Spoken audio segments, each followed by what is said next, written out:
ends the Cypher. Prepare for another all night. On the Talk of Chicago, 1690 WVON. AJ, this is D. You know what? I agree with you. One of your tweets you sent out. Everybody isn't built differently. Everybody isn't Adrian Peterson. Derrick Rose might not even have the same mindset of Shepard. Right. So that's why I'm kind of with AJ. It's kind of 50-50. Yes, it's not great to see or hear that your star has been cleared 7 weeks ago. But we're talking about mentally can he get over an injury that has killed injuries. Let me just put this killed careers. Let me just put this in layman's terms. I know people always say real life is never like sports because sports is fantasy. Mm-hmm. But where you want to lay your devotion? Let me ask you this: if you were going to have a surgery, and someone told you that your physician had some kind of major life-changing event and was very fearful, but he's finally returning, and you're going to be his first surgery. How confident are you feeling in his ability? Because he's not. We're talking about somebody cutting me open. But my point is, but I'm asking you. The bottom line is, how confident are you in his ability? You're like, what you mean? Cut me open? I'm his first surgery. You talking about a dude dribbling the ball and he just had a nervous breakdown like 7 months ago, but he finally is coming back. He's medically cleared. They said he can go back and he can operate. But Maya, just because you're physically cleared does not mean you're mentally cleared. How confident would you feel in that person being your physician? You would question his ability. So my question, this is where me and Farqu are. I'm not feeling this now. I'm not liking this lack of mental resolve and strong drive to be competitive. And the bottom line is he still gets to collect a check even when he decides he wants to be juggling his emotions. Go ahead. It's not okay. Let me pose this though. Now let's take it back about a year or 2 years ago. Now say he tears his ACL and he doesn't have the big contract yet. I bet you Derrick be on the court. Oh yeah, definitely. He want that money. I'm serious. He's got 91 guaranteed now. Okay. Forget the Adidas money. I'm talking about the playing money. If he didn't get the big contract, I bet you his mindset would be a little bit different in his brother about him getting back on the court. Because like they always say in the NBA, at least when I talk to players in the NBA, when I worked in the NBA, players would always tell me you're as good as your next contract or your last contract. I agree with you on this. There's not enough at stake for him to come back is what the problem is. Right. It's not enough incentive for him to come back because it's already guaranteed. It's already in the book. I tell you what, if that kid was playing for the Bears, I bet he would have been on the field week 8, week 9. No doubt about it. Andre, how you doing tonight?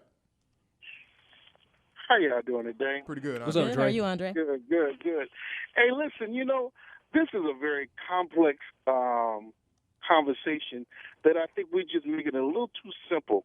I mean, we have to remember Derrick Rose is the complete breadwinner for his entire family, bringing his entire family out of that situation.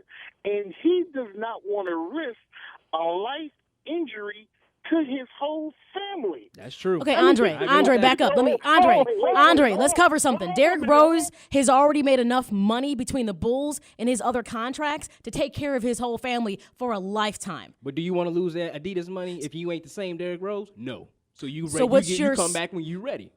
Is that how it is? Well, if I'm the Bulls, I'm putting on my business hat. That ass is out of there. I'm putting on my business hat because you know what? That speaks volumes about your desire to want to win. Now, don't get me wrong. I get the whole concept about being the breadwinner and making money, but Derrick Rose has brought more money into his household than they probably ever have seen in 10 generations in that household. Andre, so don't get me wrong. I'm not saying that's not important, but at the end of the day, we're talking about you as a Bulls fan. Forget about his family, because guess what? You don't get no piece of his check. So let's talk about you as the fan. How do you feel about who is supposed to be the player who is going to resurrect the Bulls organization not having the competitive drive to get back on the court? How does that make you feel when you see the LeBron Jameses of the world, the Kevin Durant's of the world, the Kobe Bryant's of the world, heck, the Russell Westbrooks of the world? How do you feel? Let me ask Andre this, never had that injury. How do you feel? But let me ask Andre this. Andre, if what you're saying is fact in the case, doesn't that make this even worse? It is worse. No. This doesn't make it worse because you still got situations like Tracy McGrady, you had Grant Hill. What about Jay Williams, who tore up his knee on a motorcycle accident and never was the same? That was his fault. But these people, you got all these examples. Why not give this young man the benefit of the doubt? The season is not over. Andre, this is a business. See, this is where people are failing to understand. This isn't a business. This isn't about this is not about the Sunday League at the Park District. This is a business. But don't you think multiple a business people have invested in Derrick Rose. Adidas has invested. The Bulls have invested. Now ask yourself this question. Would the Bulls want to rush him back into returning if he really wasn't ready? No. He is an investment for them.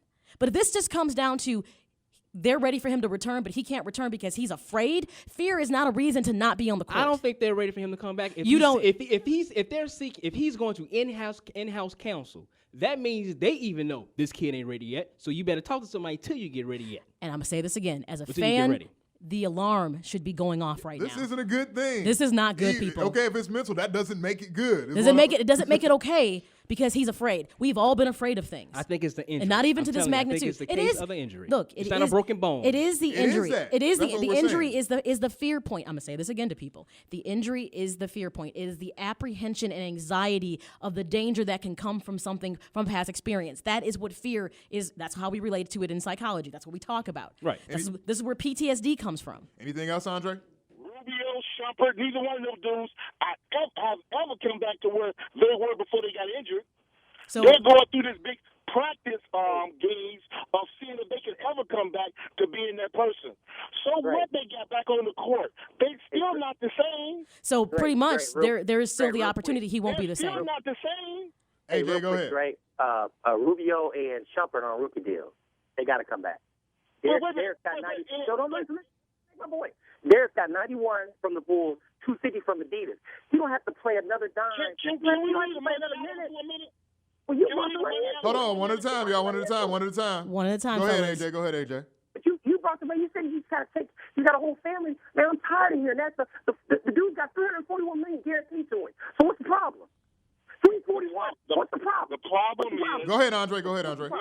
There is no absolute doctor that can clear I'm anybody. not talking about a doctor. You talking about he's got to feed his family. That's some old Latrell Sprewell type stuff.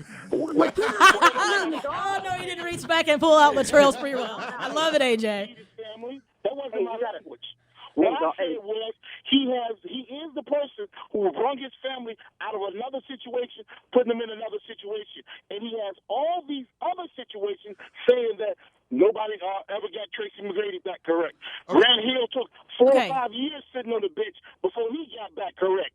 He's just being cautious enough to say, hey, look, if I'm not feeling it, I'm not feeling it. When I do feel it, I get back on the court. Okay. It's been a whole bunch of ball players. Hold on, Andre. This is what I want to say though. Okay, the other side of that is how many other athletes have came from similar backgrounds, similar situations, but their drive is to get out there to earn that money to keep their families from going back instead of sitting back and saying, well, I don't know, I want to get hurt, all this and all that. They're going the other route and taking it up the next notch to ensure that their family doesn't fall back into those situations. And I want to address something that Andre said, and this is what's key. And you said something that's not exactly true. My sources close to the organization said doctors cleared him 7 weeks ago. That means physically he is cleared to play. That's something that isn't a second guess. It means all the proper tests have been performed to say that he physically can get back on the court. Nothing else we can do about it. So that part is concrete. And once again, there is no absolute doctor. Yes, yes. But when you talk about physical injuries, yes, there is, Andre. Absolute doctors, that we'd be sitting in line for that one person. Because all of them claim to be doctors, and I don't see many of them outliving their patients. Hey, you've heard of Andre? You've heard of Lloyd's of London? You've heard of Lloyd's of London Insurance? Have you heard of Lloyd's of London? I heard of Lloyd's of London Insurance. Okay, so add that insurance on top of the 341 I just talked about. Yeah, there's no absolute doctor, but what Maya was trying to make to your point is, as you say, sources. No, that's probably Ryan's going for somebody on that board that cut his check, that cut that $91 million, and needs to see his ass back on the court. Look, that's why they play basketball and they got guaranteed contracts.